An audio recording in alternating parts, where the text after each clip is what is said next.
Welcome to Real Clear Radio Hour, brought to you by the Competitive Enterprise Institute. I'm your host, Bill Frezza. And welcome to our Nostalgia Kitchen Entrepreneurship Christmas show, helping you finish those leftovers as you count down to New Year's Eve. In the second half of today's program, Brian Jones, the curator of the Christmas Story House, describes how a gift of a leg lamp changed his life, now devoted to memorializing that perennial holiday movie favorite.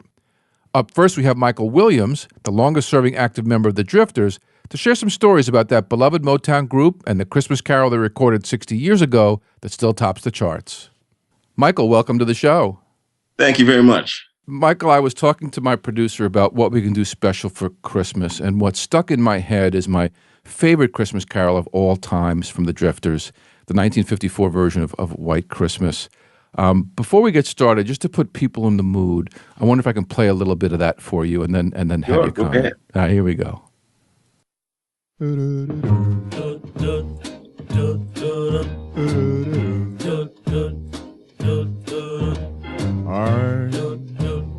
dreaming of a white Christmas, just like the ones I used to know,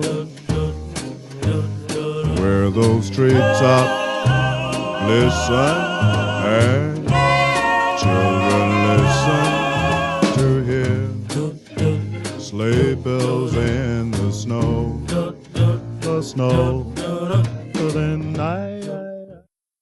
I just love that moment when the background singers come in with the doo-wop backup. Mm-hmm. It's so different than the Bing Crosby version, which I know is a bigger hit. Although this one hit pretty big too, didn't it?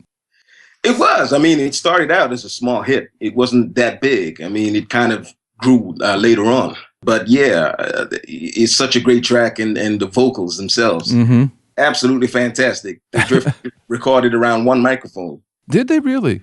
Yeah, that was the technique back in 1953, 54. And so, the Drifters kind of used that technique throughout the years.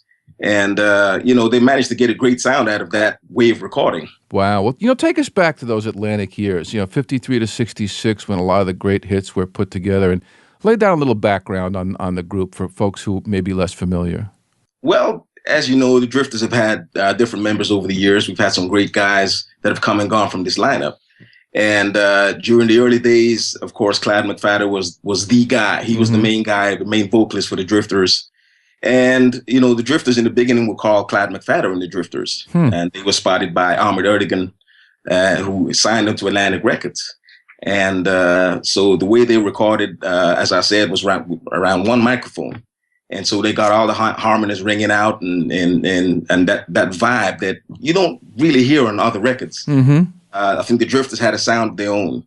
And so when you listen to all those early recordings on the Atlantic label, you can kind of hear that vibe. It's really live. You know what I'm saying? Oh, it puts you right into place. As soon as it comes on, it puts you into place. And it's a feel-good place. It's a feel-good place, and that's what the Drifters have always been about.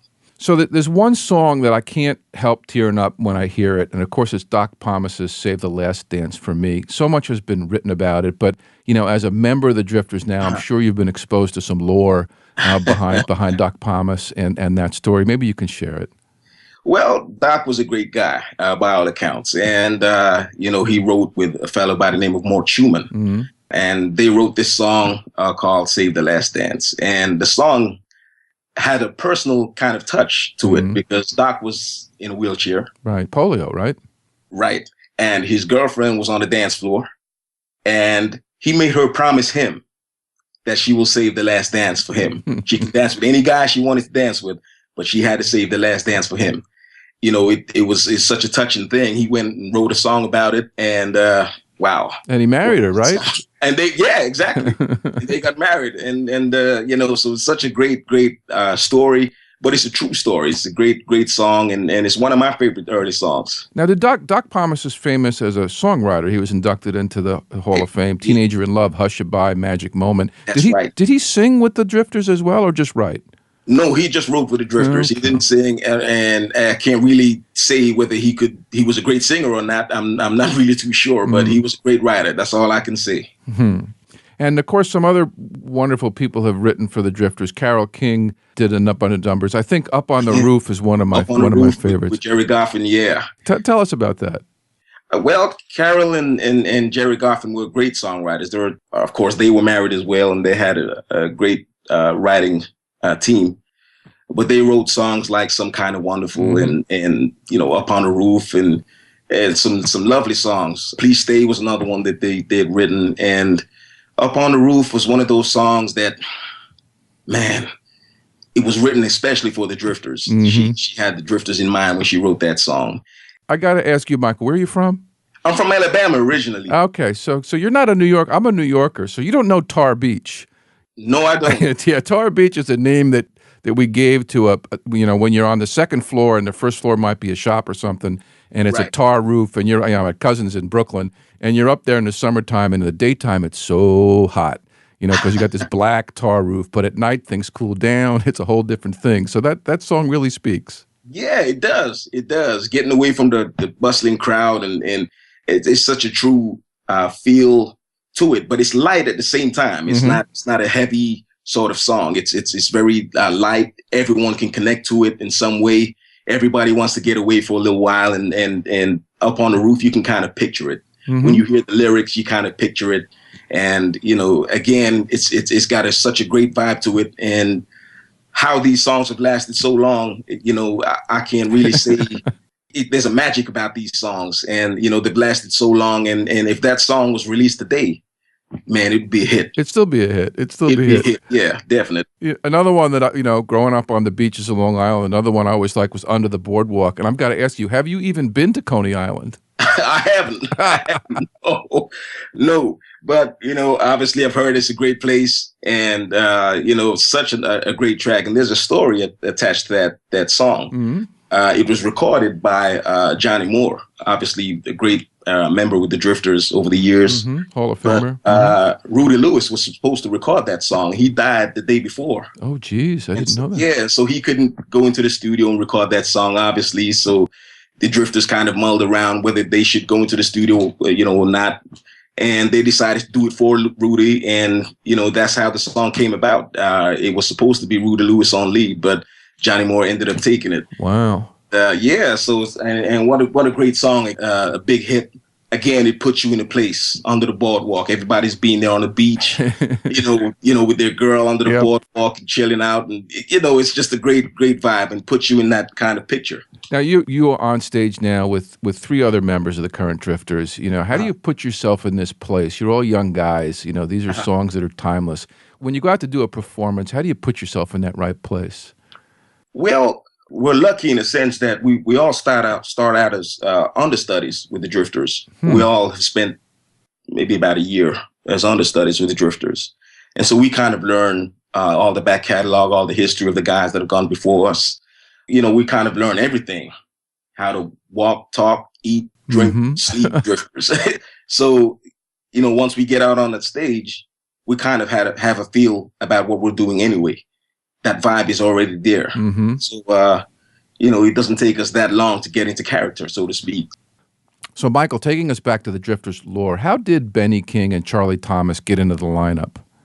Well, that is a very interesting story because the Drifters had a week worth of bookings at the Apollo Theater. And the Drifters were kind of, how should I put this? They were naughty guys. Let's put it that way. They had a good time, huh? Yeah, they were kind of used to having a good time, a lot of drinking, showing up late for rehearsals and shows. And George Treadwell, who was the manager at the time, he had had enough of all of that, So he fired the entire lineup. No. He fired the entire lineup. All four guys were fired. Bang. And there was a group that was on the same bill as the Drifters, but further down on the bill, called the Five Crowns. And within that group was a 20-year-old Benny King and a 22-year-old Charlie Thomas. Holy cow. And they became the new Drifters. It went off like a rocket. It went off like a rocket. It really did. And so they released songs like There Goes My Baby and so, the rest is history. But that's how they got into the Drifters lineup. So one man's error is another man's opportunity. Exactly. Exactly. And the Drifters have had many stories like that over the years. And, of course, some have gone due to military call-up. Some have gone, to further their own careers, I guess, or go solo, however you want to put it. But the Drifters, we've had a complicated history over the years. And, that's one of the many stories that have come out of this great group. So, Michael, I want to learn more about how you found your way into the Drifters. You're a genuine choir boy, is that right? I was. I mean, my parents were big gospel fans. They took us to church when we were young, and we used to sing in church. And And where in Alabama did you grow up? Mobile, Alabama. Okay. So, going to church and listening to those early gospel voices, and of course Clyde McFadden was a gospel singer at the time. My parents used to listen to a lot of gospel back in the day, and so going to church was well instilled within our family. And so I started going to church and started singing with my folks and loving the gospel vibe. And I knew very early on in my career that I wanted to sing for a living. And so, I got through high school and put my own band together and went out on the road. And now, were you doing soul or gospel originally? A little bit of both. A little bit of both. I love music, man. So it didn't really matter to me. I was doing a little bit of both. Of course, I started out in gospel, but I started listening to a lot of the early Clyde McFadden songs that my folks have had, and so started playing those kind of songs, those really early songs with the Dominoes and songs like that. So traveling around New York and traveling around all these different places with my own band and trying to earn a living. Now, was your band primarily singers, or was there also instrumentalists in your lineup? We were all singers. Okay. We were all singers. So we'd get some tracks together and very poor. We didn't have a lot. And so we had to do whatever we had to do to earn a living. And we were doing anything and everything. And how'd you find your way to the Drifters? Well, I met a fella who knew the Treadwell family and who knew Prison Music Group, who were managing the Drifters at the time. And they forwarded my name for an audition, which was absolutely exciting to me. I didn't think I'd have a chance. I didn't think I'd get in. And so I went to the audition. And of course, I had a few Drifter songs in my set anyway. And so I sang songs like At the Club and Under the Boardwalk and all those great songs. And finally, she said, I had a similar kind of look and sound to Gerhard Thrasher, who was one of the original members. He was a big guy, and he had a tenor voice as well. So I apparently reminded them of him. So I came back for further auditions, and I got in. And I spent a year as an understudy, just learning what it is to be a Drifter, learning all the back catalog of songs, and it was great. And I still remember going home to tell my folks, tell my parents that guess who's a part of the Drifters now. They must have been very proud. Very proud. And still to this day, they're very proud.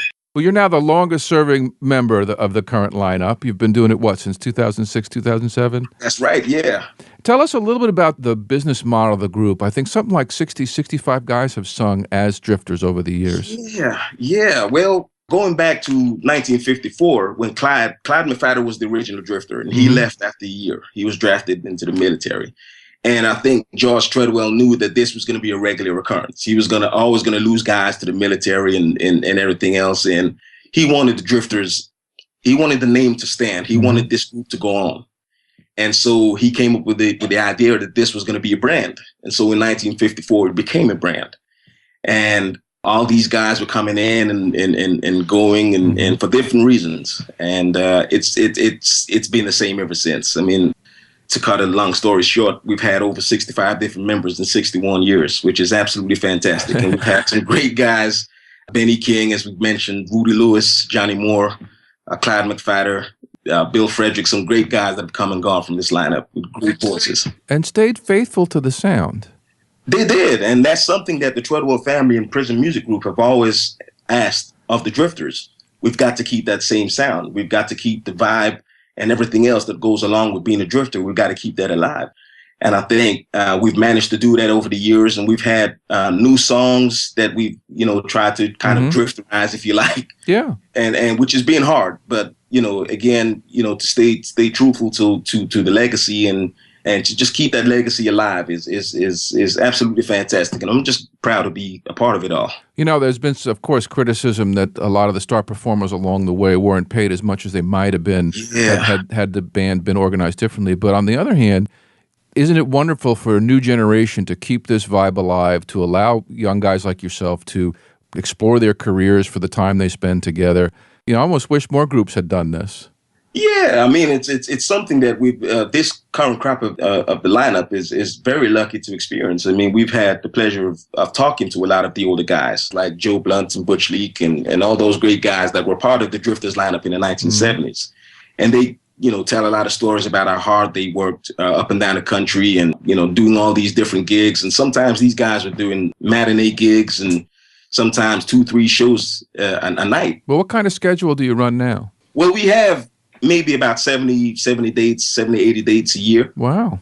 Which is hard going nowadays, but not as hard as those guys back in the day, I must say. And, we get paid well and we have a whole lot of fun on the road. And so, traveling on from those guys to where it is now, it's so different. And but we love hearing those old stories and listening to those guys. And of course, in 2012, we received gold discs for the Up on the Roof album that was released. It was a compilation album that was released in 2012. Well, tell us about that, just to remind our younger listeners that they might want to go out and pick up a copy. It's a compilation album of some of the greatest Drifter songs that were ever written. The original tracks, but we had 2 new songs that were featured on that album that the fellas and I went into the studio and recorded. And we were so proud and so honored to be realigned with Sony Music. We hadn't released an album since the 1970s with Sony. And so, that was the first time in over 35 years. Wow. And so that was, we were so proud. And a couple of years before that, a few of the older members of the Drifters received Lifetime Achievement Awards for Sony Music. So it was so nice to see those guys get something. And, to see the record companies giving those guys a little something to say thank you for all the great songs they'd given. A little recognition. Exactly. And so we had such a great time, and we did a show at the O2 Arena in London where we had 8 Drifters on stage. We had 4 of the old guys and of course we had our lineup, which was great. Absolutely fantastic. So tell us a little bit about your the current Drifters, the other guys in your lineup. Well, we have Daniel Boone Smith, who is the youngest guy. He's the youngest member of our lineup. This is actually his first full tour that he's on now. And he's an American. He's a New Yorker.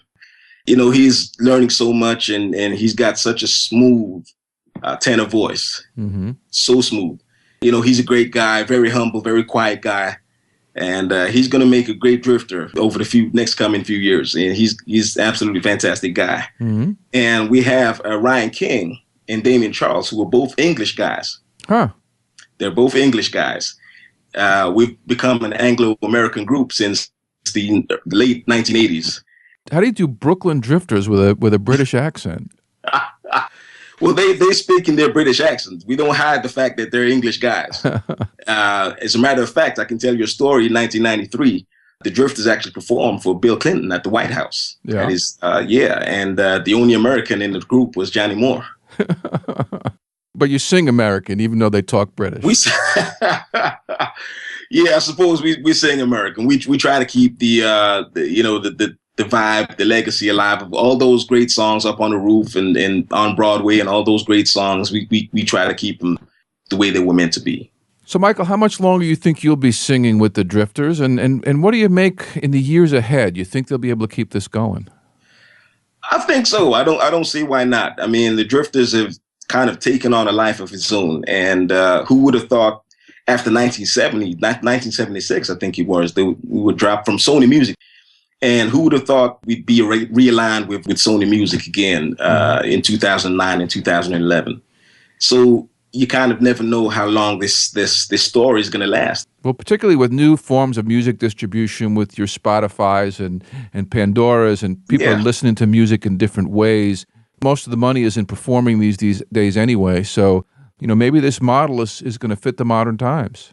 Yeah, and we've tried to move with the times, to be honest with you, over the years, wherever the music industry kind of dictates for the Drifters to follow. That's what we have to do, and we've kind of moved with the times and try to fit what's going on around us. And of course, you're right. There's not much in recording anymore, and so it's all kind of the live thing and doing the shows and keeping the fans happy across the world. And that's where it's at right now. Although, we're just about to go into the studio again to release another album of new material again. And of course, we're trying to bring in new fans, younger fans to the Drifters as well. So it's a hard job, but it's a great one also. It's one that I'm proud of. And to answer your question of how long I'm going to be a Drifter, who knows?